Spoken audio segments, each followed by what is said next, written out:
해마다 봄이 오면 우리 주변에는 봄 소식을 전해주는 꽃들이 참 많습니다. 매화로부터 시작하여 산수유가 바로 따라오고 조금 지나면 개나리와 목련이 뒤를 잇고 벚꽃과 진달래가 뒤따르는데 14년 만에 이사를 하게 된 저는 올해는 꽃을 보러 다니는데 소홀히 할 수밖에 없었습니다. 그러던 차에 런던에서 들어온 처제와 조카를 안내할 겸 지난주에는 석촌호수에 갔다가 만개한 벚꽃을 즐기는 즐거움을 누릴 수 있었습니다. 진달래는 유래 뒷산이라 할 수 있는 법수봉에 가면서 예쁜 모습을 볼 수 있었는데 그와는 별도로 친구들과 함께 참꽃 축제로 유명한 비슬산에 다녀올 계획을 세웠습니다.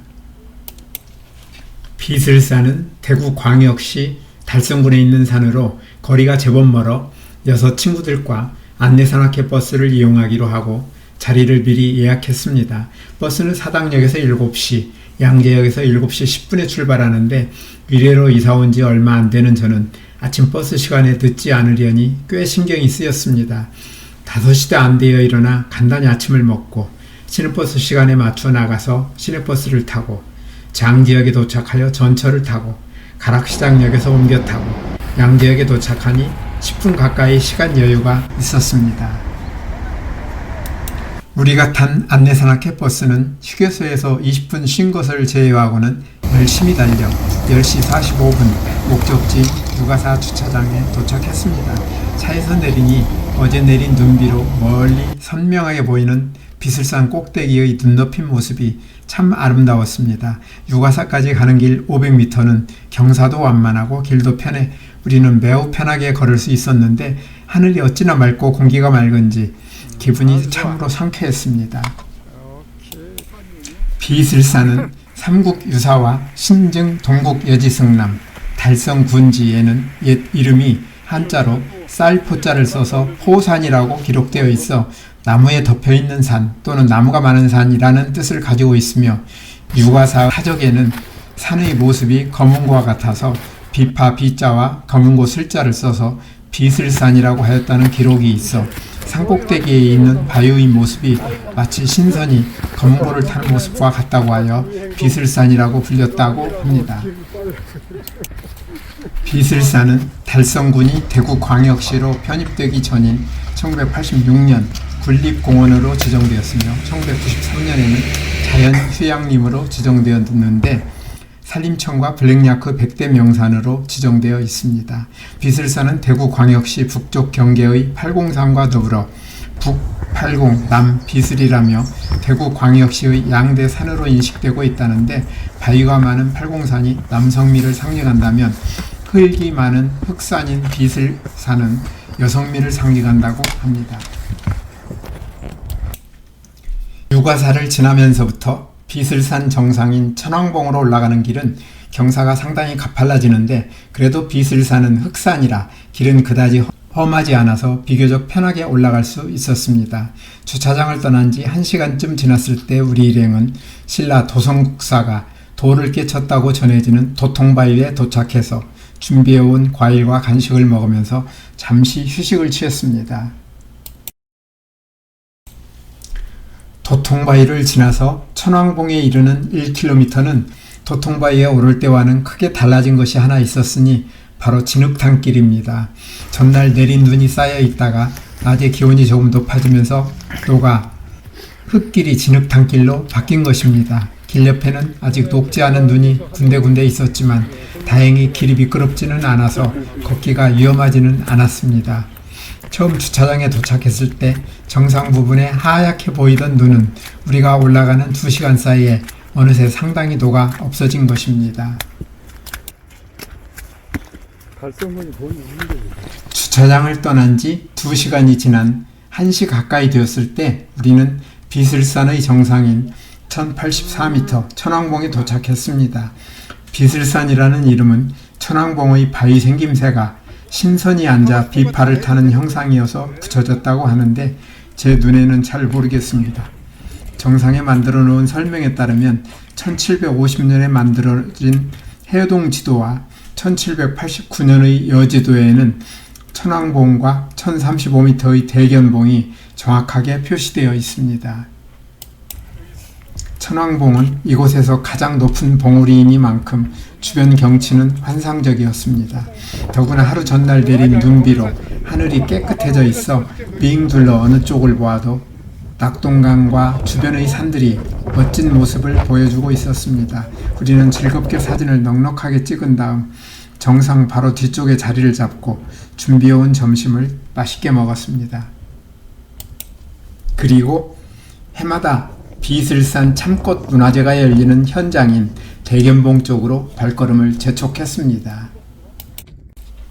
비슬산에서는 해마다 두 개의 축제가 열리는데 하나가 비슬산 참꽃 문화제이고 다른 하나는 비슬산 얼음축제입니다. 비슬산 참꽃 문화제는 30만 평에 달하는 국내 최대의 참꽃 군락지인 비슬산 참꽃 군락지에서 해마다 4월에 개최되어 왔는데 올해는 최근 경북 지역에 발생한 대형 산불로 인한 피해와 희생이 이어지자 안타깝게도 축제가 취소되었습니다. 우리는 축제는 취소되었지만 참꽃은 볼 수 있으리라 기대하면서 비슬산을 찾은 것입니다. 참꽃은 진달래의 다른 이름입니다. 진달래는 철쭉과 비슷하지만 독성이 강한 철쭉과 달리 꽃을 먹을 수 있고 약에도 쓸 수 있어서 참꽃이라고도 부르며 꽃 색깔이 붉은 것이 두견새가 밤새 울어대 피를 토한 것이라는 전설 때문에 두견화라고도 부르고 간도 지역의 제중 동포들은 천지꽃이나 천지화라고도 부른다고 합니다. 이곳 달성군의 군화이며 경기도 수원시의 시화이고 중국 연변 조선족 자치주의 주화이기도 하답니다. 진달래는 가까운 산에 가면 쉽게 볼 수 있지만 대표적인 진달래 군락지로는 강화 고려산, 대구 비슬산, 여수 영치산, 창원 천주산, 창녕 화왕산, 거제 대금산, 부천 원미산 등이 유명한데 저는 강화 고려산과 여수 영치산에는 가본 적이 있고 이번에 비슬산을 찾게 된 것입니다.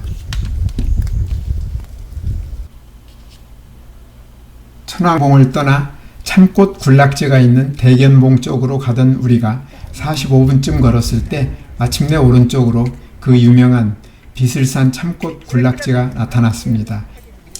천왕봉에서 대견봉 쪽으로 내려가다 보면 두 봉우리 사이 해발 900에서 950m 부근에 상당히 넓은 평탄한 지역이 있는데 바로 이 고원지대에 대규모 진달래 군락이 만들어져 있습니다. 그런데 어떻게 하면 좋을까요? 기대하던 화려한 참꽃이라고는 눈을 씻고 찾아봐도 전혀 찾을 수가 없었습니다. 차 안에 있었을 때 산악대장 말로는 며칠 전 이곳 진달래가 20-30% 정도 피었었다고 했는데 그 사이 기온이 떨어져 대부분 얼거나 떨어져 버렸고 나머지는 봉우리만 맺은 채 아직 필 생각도 안 하고 있는 상태였습니다. 안타깝게도 이런 상태는 오른쪽 참꽃 군락지를 끼고 한참을 가도 지속되었습니다. 길가에 있는 진달래 나무들이 바람에 흔들리는 걸 보면서 걷던 우리들 주변에서는 예쁜 진달래를 못 보는 것을 아쉬워하는 말들이 여기저기에서 들려왔습니다. 한 친구는 꽃이 제대로 피었다면 어떤 모습일지를 상상해 보는 것도 뜻깊은 일일 것이라는 이야기를 했는데 저도 전적으로 동감이었습니다. 생각해 보면 어떤 예쁜 꽃도 그 아름다움을 열흘 이상 유지하기는 어렵기 때문에 절정의 모습을 보기는 쉽지가 않습니다. 여러 번 다니다 보면 운 좋게 최고의 모습을 볼 때가 있기 마련이고 나머지는 이번이 그때이기를 기대하면서 찾아가는 것이 우리의 삶이 아닐까요? 비슬산 참꽃 군락지를 잘 내려다볼 수 있는 곳에 마련된 전망대에서 우리는 참꽃 군락지를 내려다보고 주변의 멋진 경치도 즐기며 기념사진도 찍었습니다.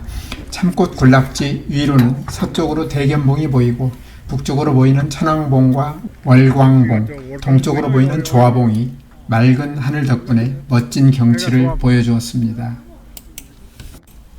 전망대에서 서쪽에 있는 대견봉으로 가는 길 500m에는 진달래 나무가 가득한데 이곳 진달래들도 피다가 냉해를 입어 대부분이 얼어있는 상태여서 마음이 아팠습니다. 이 꽃들이 화려하게 피었더라면 길가는 온통 진달래꽃으로 물들어 있었을 테니까요. 길에서 내려다보는 군락지도 마음을 아프게 했습니다.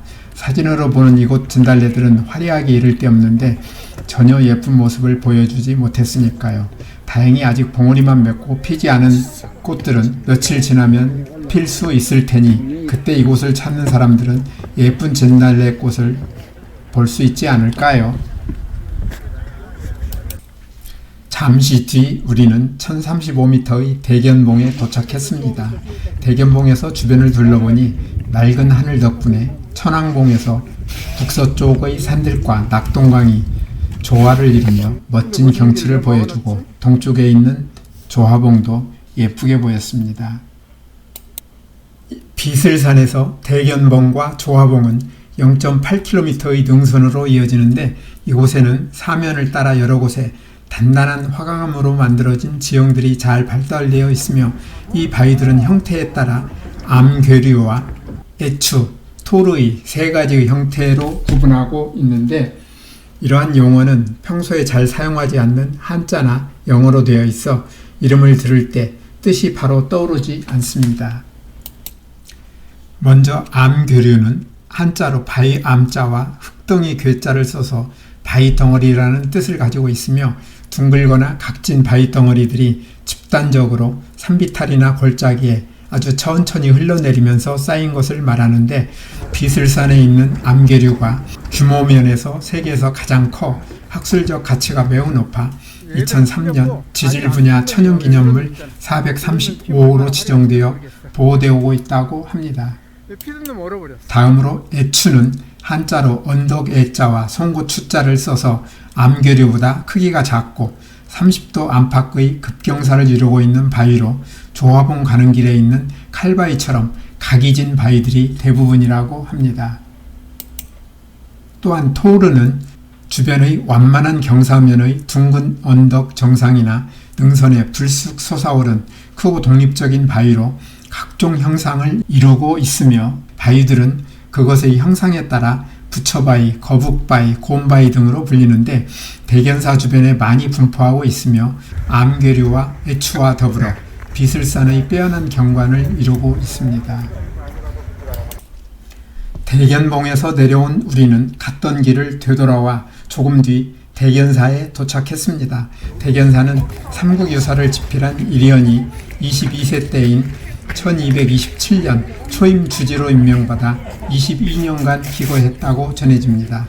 대견사는 일제시대 때 폐사되었다가 2014년 복원되었다고 하는데 대견사에는 바위 위에 만들어져 있는 대구 유형문화유산 42호 대견사 3층 석탑이 멋진 모습을 보여주었고 이곳에서는 여러 개의 토르 바위들을 볼 수 있습니다.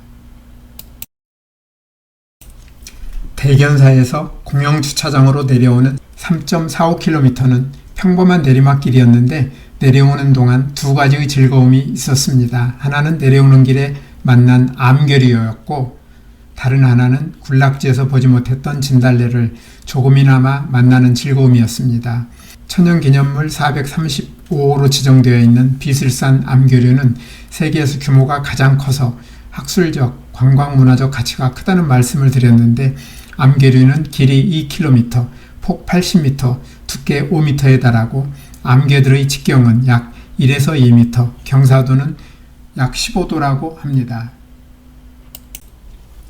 진달래를 보려고 먼 길을 갔는데 진달래를 거의 보지 못했으니 아쉬움이 크지만 맑은 공기 마시며 맑은 하늘 아래 멋진 비슬산을 보았으니 그만하면 좋은 산행이었다는 생각을 하게 됩니다.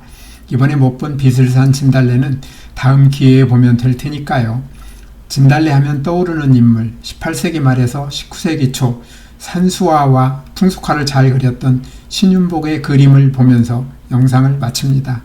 선술집 주변에 핀 진달래와 꽃놀이하는 뒷동산에 핀 진달래, 그리고 바위에 핀 진달래와 꽃놀이 다녀오는 여인의 머리에 꽂힌 진달래가 참 예쁩니다. 우리에게 최고의 기쁨을 주시려고 비슬산의 아름다운 자연을 만들어주신 분에게 제가 드릴 수 있는 최고의 감사를 드리며 영상을 마칩니다. 오늘도 끝까지 영상을 시청해 주셔서 대단히 감사합니다. 다음에 더 멋진 영상으로 찾아뵙겠습니다.